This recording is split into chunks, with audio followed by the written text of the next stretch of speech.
पूरी दुनिया झूठ बोल सकती है, कारी साहबान पर एतमाद किया जाता है। कारी साहब आए हैं, कहाँ से आए हैं सर? कारी साहब आए हैं जतोई शहर, वहाँ जहाँ शीशियां वाली मस्जिद है, शीशियां वाली मस्जिद, बड़ी मस्जिद है मुजफ्फरगढ़ दे कोटला रहम अली शाह से कारी साहब आए हैं। ये पहले आए थे 1 महीना पहले तकरीबन। क्या आई तो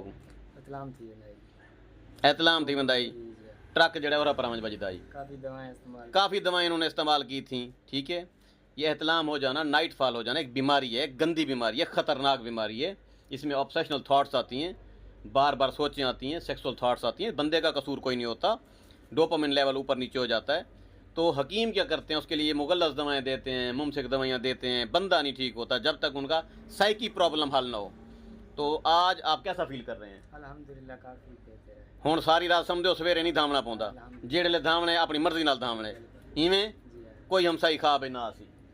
बेहतरीन दवाई आई मेरी, रिजल्ट मिले, ये क्या चाहिए बदें?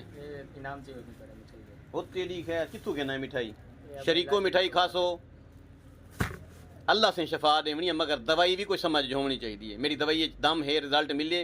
काफ़ी दवाएं इस्तेमाल की, कोई रिजल्ट नहीं मिला। हुण बड़ा रिजल्ट मेरी दवाई रिजल्ट मिले। क्या नाम है तेरा?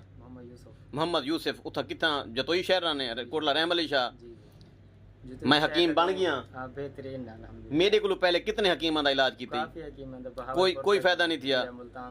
हुण रिजल्ट ठीक मिले। Very good. शहजाद हकीम जिंदाबाद। चलो।